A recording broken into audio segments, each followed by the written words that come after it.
hands align. In red and white they always shine. With every pass it feels divine. Arsenal's on my mind.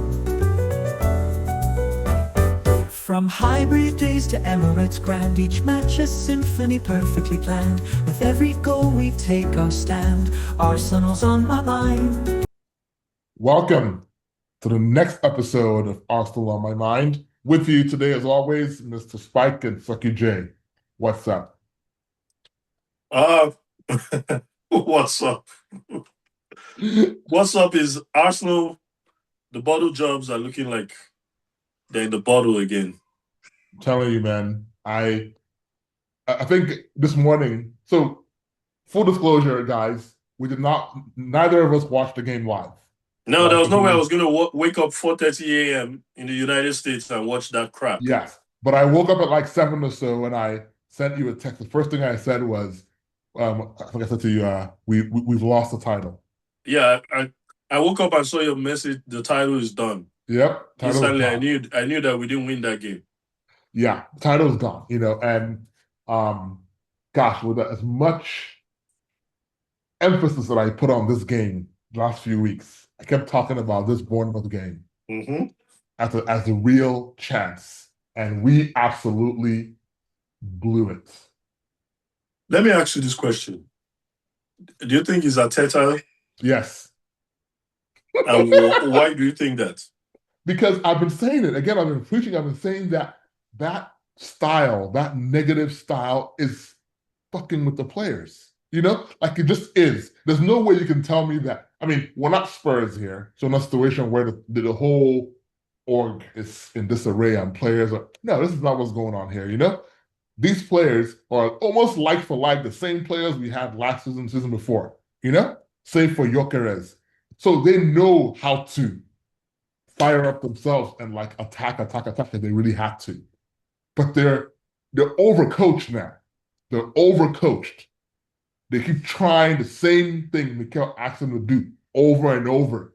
Keep the ball in the back, pass it back to Raya, let the team come on to you, then try and get it through the lines, then go down the wings. It's the same thing over and over. And I get it. It got us not this far. It got us about as far as January, right? When we were able to really like just be structured, But I mean, yeah, there's some players who are I can call out right now. I can say 100% fact. The biggest miss right now on the squad is Timber. Okay? Because White has not looked good in any of the games he's been playing since he's been back.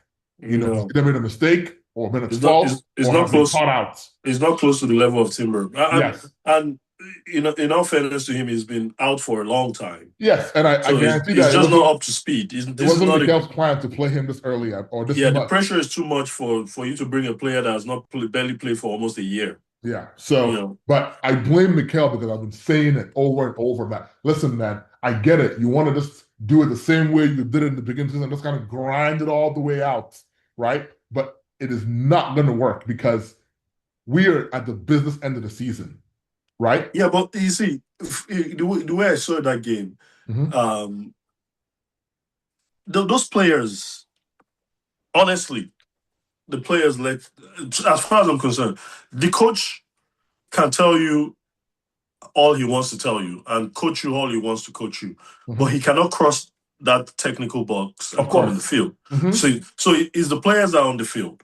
Yes. And I think I kind of alluded to this point in our previous pod after I think we lost to Man City. This is a defining moment in their careers. This is a moment where they can look back and not even just look back, they can ride it for the rest of their lives. The way the Invincibles are riding it, I mean, any Invincible steps foot in the Emirates, they're celebrities. Or I saw an article today of Jerome Boateng. He said that goal Drogba scored against them, Bayern Munich, in the Champions League final, he said that goal is still haunting him till today. Right. So the point I'm trying to make is these players, I don't know if they don't have the mental fortitude or the IQ to decide within themselves and go, yeah, thanks, coach, but we got this.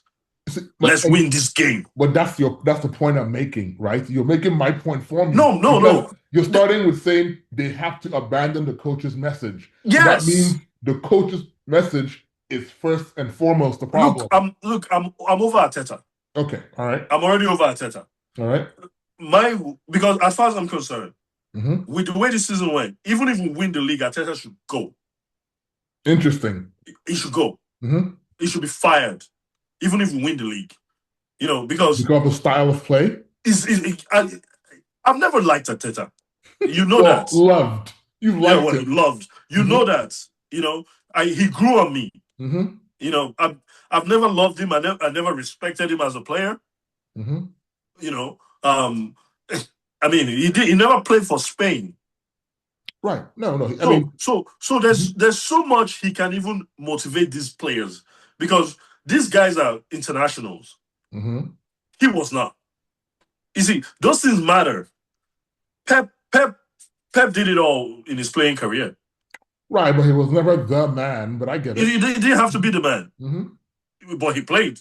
Yeah. I mean, he got capped for his country. Arteta, if one of the players throw it at him that, well, coach, there's only so much you know because you've not even played in international level. What's he going to say? Well, now, okay.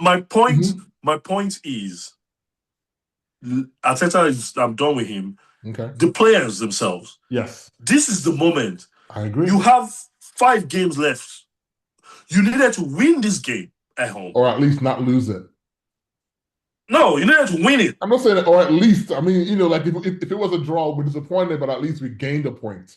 Well, right? And that point could be the end of the season. They go in a defining game, a big game, a game that could potentially win us the league at home, in front of our fans. Most of them were rested.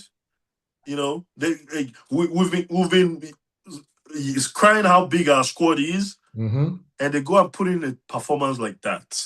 Right. I mean, just watching the highlights of that game, Bournemouth looked like the championship winning team, or the championship chasing team. They also looked like the team that were at home. For crying out loud, Bournemouth is what in the league? What position are they? Mid-table, I don't know exactly. Yeah, mid-table team. What's his name?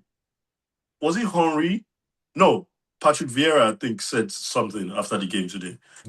He said it's an absolute disgrace. No, Ian Wright.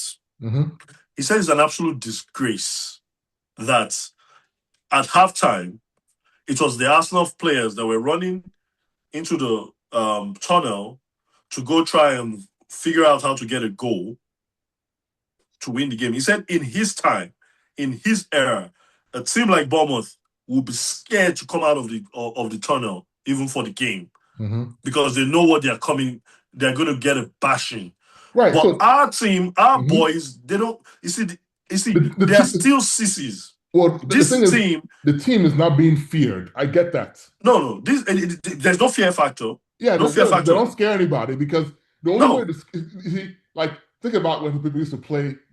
We were compared early on, right, to the Chelsea, Moreno's Chelsea, for being restrictive, right? When you play them, you don't fear them. You just know you cannot play your game against them. I think that's what Mikel wanted to do, is to make us this restricting machine, right? But the only teams that get feared are teams that blow you away, not teams that strangle you, Teams that blow you away of who you're scared of. You don't want to get destroyed because they're going to crash into you, score goals, and beat you up and all that kind of stuff, right? But, except Moreno's Chelsea.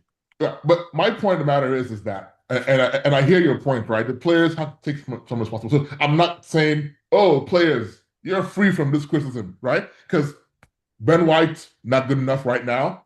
Zubimendi, not good enough right now. Even what's his name? Saliba and Gabriel, they looked terrible. Well, today. Saliba looked weaker to me. Gabriel always seems like he has a block or two in him, Like he made a great tackle today to the third goal, right? So the thing is, here's what I think. It's kind of marriage of two ideas here, right? Is that, yes, Mikel's instructions are not working, right? And then the players have to take some responsibility and do something. But I think one comes for the other, right? They try Mikel's version first, right?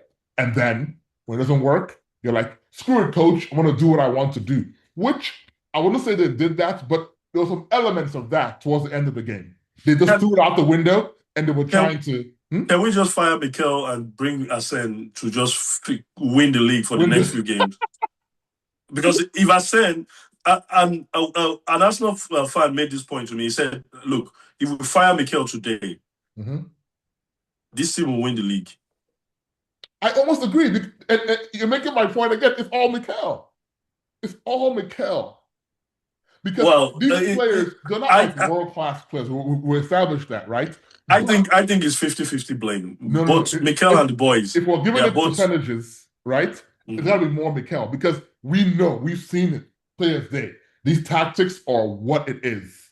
You know? This is what he's putting out there. And the thing is, and to your respect factor, right, that Mikel has in the dressing room, right? Yeah, you can throw about anything about international caps and whatnot. Some of the best coaches in the world were not world-class players. So we'll take that as it is, right? The bottom line is... Like who? Mourinho, Wenger, Ferguson. Should I keep going?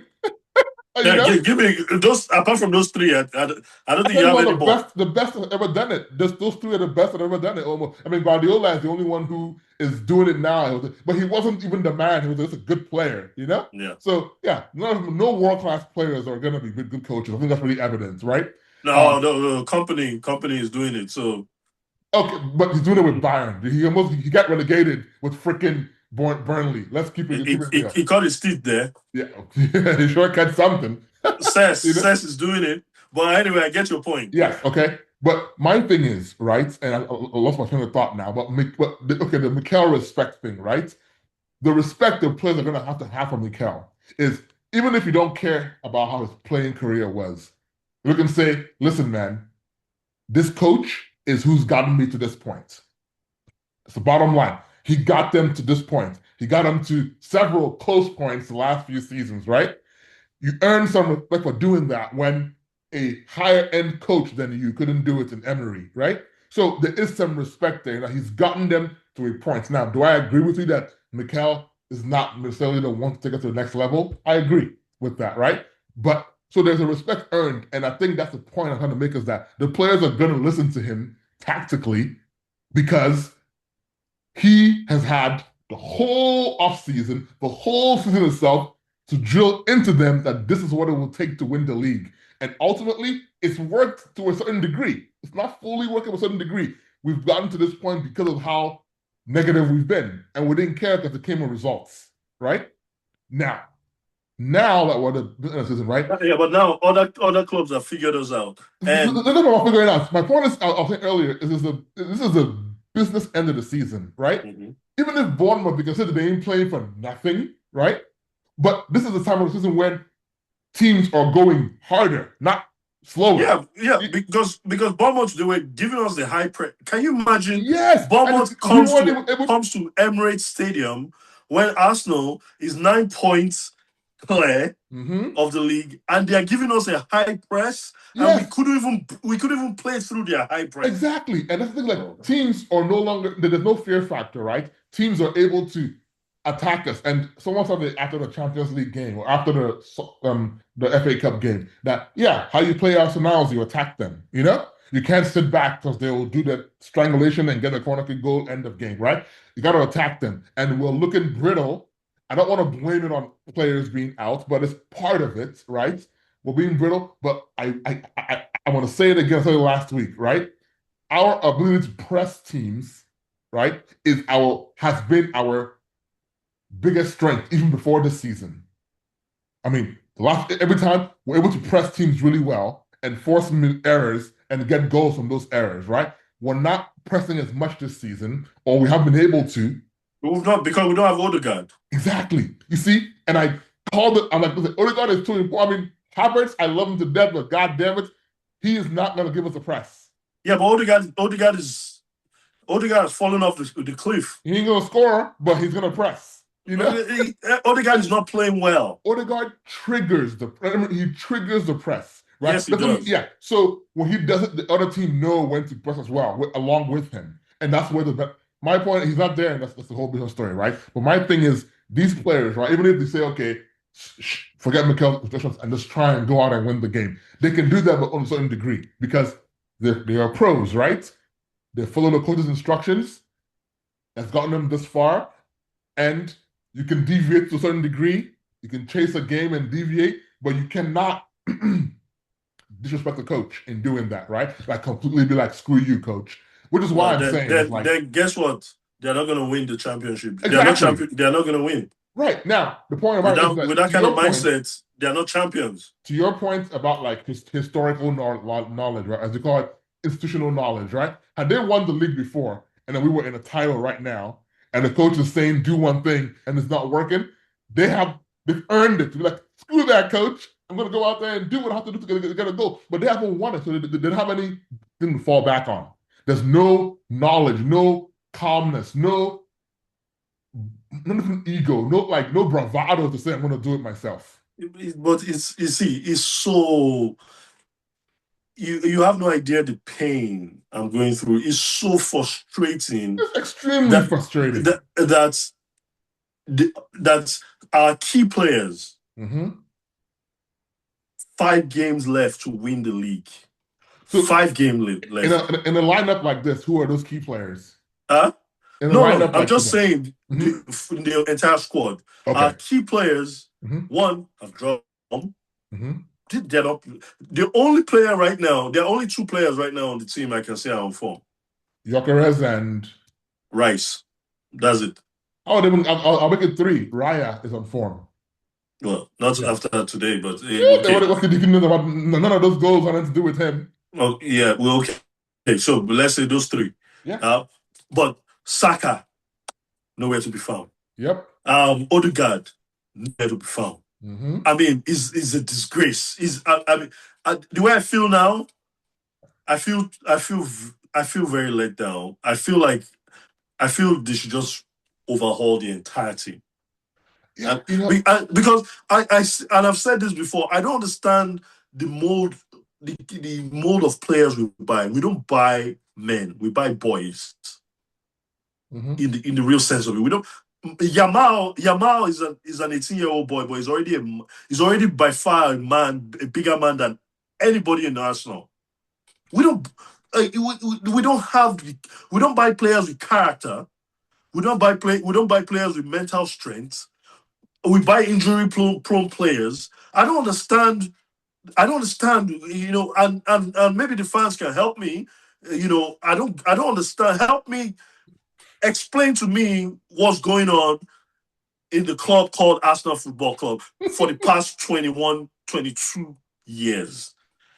It's either we're buying sissies or injury prone players or boys. I can even call them girls right now. It's a disgrace. Well, end this pod, man. And here we go again. Okay, so bottom line is, like I said, we didn't have the luxury of watching the whole game, but I can say that, yes, Bournemouth definitely attacked us. We lacked Actually, we were fortunate not to watch the whole game. It's not a matter of we didn't have the luxury. Yeah. I would rather have not watched it 100%. Yeah, we chose not again, we lacked the spark. We did look better when Eze came on, right? He had a more impact than Havertz. Of course he would, right? But the thing is, like, with Arsenal, right? And that's your question about the way we buy and shop. I think our last 2 seasons, right, are the few times that we've been able to buy men. We bought 2 men in this squad that we've bought. Yeah, Gyökeres and Rice. Exactly, right? And so I think if we have more success, we can buy more men. But you're right, for the last 22 years, we haven't been able to buy any men. We've been shopping. I told you, we've been shopping in the at Nordstrom Rack instead of Nordstrom, right? So fair play, it is what it is. If we win the league this year, we're able to buy more. We're able to buy more men, more finished products, right? But I say this to say, right, that yes, the team is weak mentally, but they've earned that, right? They are a weak team because they finished second 3 years in a row, so they are not mentally there, right? This was a title to make that to make them men, right? You go out and you get them men. So disappointing results, terrible. I personally think that the league is gone. I think I'm going to bottle it. I just think so, right? I want to be proven wrong, and the only way I agree. I agree. The league is done. Man City now. Watch, Man City is going to run through Chelsea tomorrow. That's the thing. If tomorrow somehow the gods of football let Man City drop points, no. I'm not saying they will. I'm saying it's the only way I'm going to be back on board, right? Yeah. Is if they drop points tomorrow. If they batter Chelsea like I expect them to, the league is done because we're not going to beat them. We're not going to beat them. We're not going to beat them. We're not going to win. Draw, but that's a big if. You see, I feel like crying right now. You know why? It just hit me that we are actually not going to win anything this season. My God. We're not going to win anything this season. From a quad to nothing. Wow. Within 2 weeks. Yes. April was a brutal month for Arsenal historically. I saw a little chart today earlier. In the last 6 seasons, we haven't won a game in April. Can you believe that shit? Yeah, because it's not the month April. It's the end of the season. Yeah, it's the pressure. It's the end of the season. Pressure. Every other team is playing for their lives, and Arsenal just wants to go home on holiday. Yeah, no. So it is embarrassing. I mean, at home, you have. I mean, literally, you have a 9-point lead, knowing that you can make it a 12-point lead. You got to go out there and fucking kill yourself in that game and fucking express yourself. Left to me, we should. Let's Sporting what is the team we play? Yeah, Lisbon. Yeah, Lisbon. Let them just beat us 3-0. Let's get out of the Champions League and maybe focus on, because we're not even still going to win the. We're not. You remember I said it a month or two ago. I'm like, this team cannot win the Champions League. Yeah, I mean, Bayern would destroy us. What's the name? Barcelona. Every team right now, apart from Sporting, every team that is still in the Champions League right now will beat us. Yeah, I agree. I don't think I don't want to win Champions League. I never thought we would even though we had a great group stage. I never thought we were showing enough to really win it. But that's a whole different story, right? Yeah, this to me is I foreshadowed this weekend weeks ago. I'm like, this weekend is the weekend the title's won or lost, right? Yeah. Okay. So phase one, we failed phase one. We lost the game. Now, the second part of this phase is what happens tomorrow. If somehow I'm not even. You see, I'm not. This is not hope. I'm not hoping. It's not hope. I'm not even getting on that boat, and I'll tell you why. Why? I've been on that boat for 20 years, where we have our destiny in our hands. We throw it away, then we start hoping that other teams do us a favor. I'm not hoping. I think this. I'm telling you, that's the only way. It's not about hope. Is this the only way?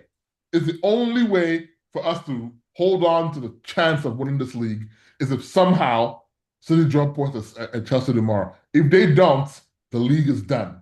And even if the league is not done by some miracle at end of the season, this period in time is what I will remember about this run-in. Exactly. And is the reason why I would say Mikel out, if at all, right? No, Mikel is out. Mikel out. This period is, and this past 3 or 4 seasons is what I will remember this useless team by, and this Mikel Arteta's era. Is an era that, if we don't win the league this season and he gets fired in the summer, is an era that I will forget quick. The same way I forgot Unai Emery's era. If we indeed bottle this, he should be fired on the final, before the season even ends up. It should be done. He should be humiliated. Yes, if you don't win it.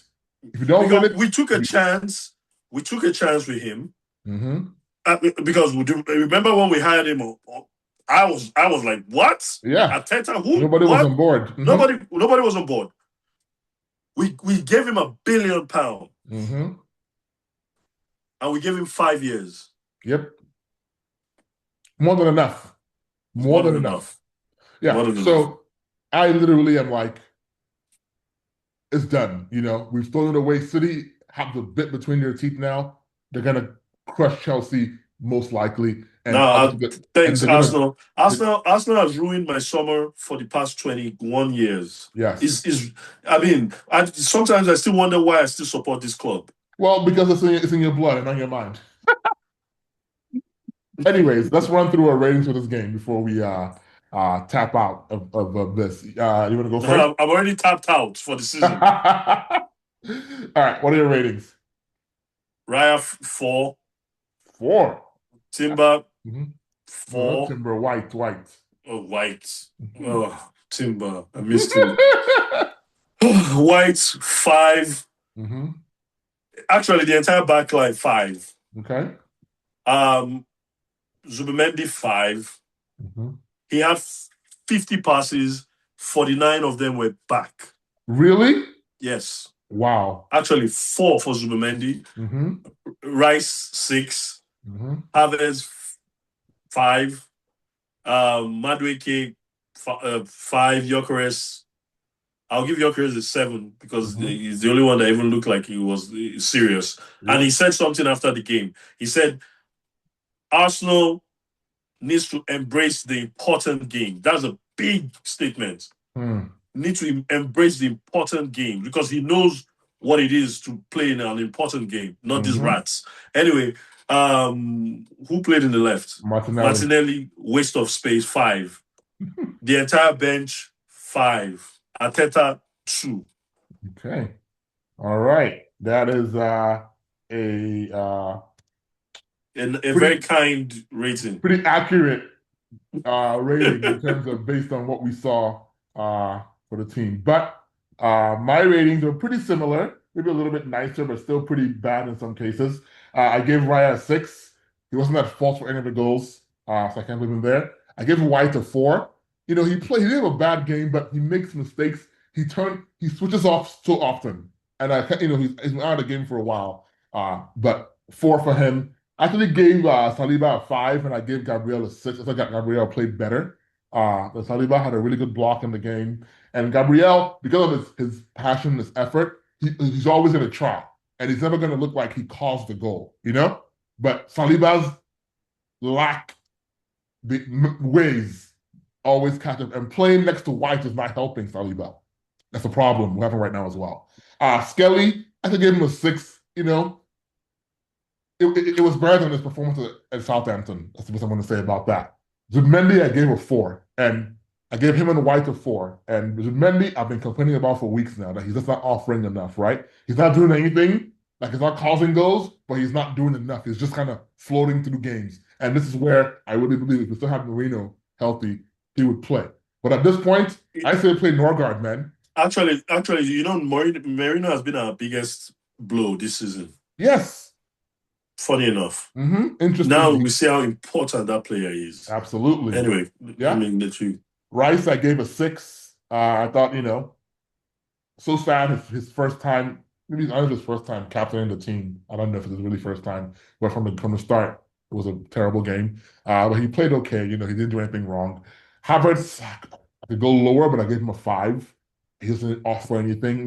We were excited for a brief moment about the way he plays with Gyökeres, but it's just not, that was He's not consistent. Yeah, that's the problem. Brief twinkle in the dark, Madueke and Martinelli, both 5s, just completely, just not great games. Gyökeres is 7 and my man of the match. His penalty took it well, had a few chances. He just, he's the only player right now who actually, he's gonna hit 20 goals. That's crazy this season, In this season, he's gonna hit 20, which is nuts. No one saw that coming. How we started. Anyway, I guess the only 2 players that have done better than him in their debut season for Arsenal, Ian Wright and Henry. There you go. Good company to be in, On the bench, I thought Eze had a spark when he came on, gave him a 6. Dalman, a 6 just because he tried to a lot of crosses into the box. Trossard didn't do much when it came on. Mosquera didn't do much. Jesus had a few good chances and he tried. Gave him a 6. I gave Mikel a 1. Right? My lowest rating of the season, I believe. Maybe the Wolves game was worse, I don't remember. But this is just, it's too much now. I've been saying it for weeks and weeks and weeks. You've got this team playing too negatively. just let them loose. We know you can do it. We were the best attacking team 2 years ago. Too many mind games. Did you see what he did? Did you see what he did in the practice? Brought a big screen. All that nonsense. Then the pen scene. What is his problem? Yes, dude, I get it. You're cerebral. We get it. What's cerebral? Just be like, you know what, guys? He's a formations today. Let's get out there and beat the team. Mikel Arteta is a perfect assistant coach. He is. He's not a head coach. He can do all those mind games and let the coach handle the real business, you know? Yep. And but it's like, just let these guys play, man. You know, I get it's personnel, but like, dude, just let them play. Forget all this pass back. I mean, I think that some of the stats that Raya had the most touches in the game. Yeah, that's insane. Raya was holding the ball. He literally was standing on the. These guys are trying to win the league, and he was standing on the ball like he already won the league. Oh my God, it's mind-blowing. Forgetting that there's a wounded animal chasing us behind. Yes, and they can smell blood. Of course they can. I mean, are you kidding me? They must be. I mean, I guarantee you that Pep is going to tell them tomorrow, just get out there and do something. Yeah. You know, in this moment. City is going to score within the first 10 minutes. Yeah, I see it. You know, I see it. And Arsenal, I mean, oh God, I get it. You know, our fans were insufferable. Yes, I get it. You know, and you know, I see fans. The same questions I always ask out there: do you want to get a win, or do you want to try and give yourself some momentum to make top four? And you're like, oh, we ain't gonna make top four anyway. Lose City and stuff Arsenal. You know. And I get it. We deserve all that vitriol. But my point about it is that for crying out loud, can guys just... I will never, ever not want my team to win. I don't care what's at stake. But anyways, City's going to beat them. Very, very likely. If somehow between now and our next game against City, Mikel finds a way to grow some fucking cojones, the league will be over by next week. We'll be here on the pod with a City defeat and saying... it's over, because when City plays the game in hand against Palace, they have a better goal difference than us. They'll be above us, so it's a done deal. So, they already have a better goal difference. If they don't, it's very close. Wow. Yeah, you know. So, I mean, I'm curious now to see what it is, but I do think they do. Goal difference of 30. No, so okay, 6 goals. Yeah, because I but they have 2 games to do it. True. So that's 3 goals a game. And City is the kind of team, if they play a team and they smell blood and they're just gonna do it in that one game and just score like 5 goals. Because they can beat Chelsea 3 goals or more if they wanted to. Or they could, right? And that game in hand against Palace, they can beat Palace comfortably as well. So the goal difference is irrelevant, I say at this point, with 2 games in hand, you know. So let's see if Rosinha is gonna lift the ban on Fernandes, because the players demanded that he lifts that ban and let Fernandes play. Yeah. I'll say this. This is not hope or wishing or Arsenal fan delusion. If somehow City don't pick up points tomorrow or they drop points tomorrow, I'm just gonna find out which God Mikel prays to, because it will be a miracle. Yeah, but even if they don't pick up points tomorrow, are we gonna pick up points for the rest of the season? We'll pick up some points. Because Arsenal is a team that if they see a ditch and they see a breach, they'll try to skip over the ditch. I don't understand. Yeah. They remind me of Rest His Soul, Chuck Norris. You remember his motto was always the hard way. It's ridiculous. End this pod, man. Hard way, the only way. Yeah, end this pod, man. Well, we love you guys. Share, like, subscribe. Let us know what you think. Mm-hmm. I don't know.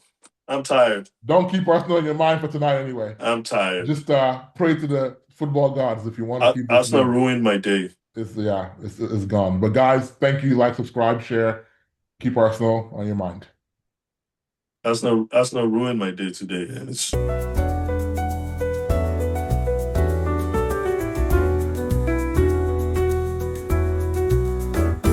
Under floodlights, the fans align. In red and white, they always shine. With every pass, it feels divine. Arsenal's on my mind.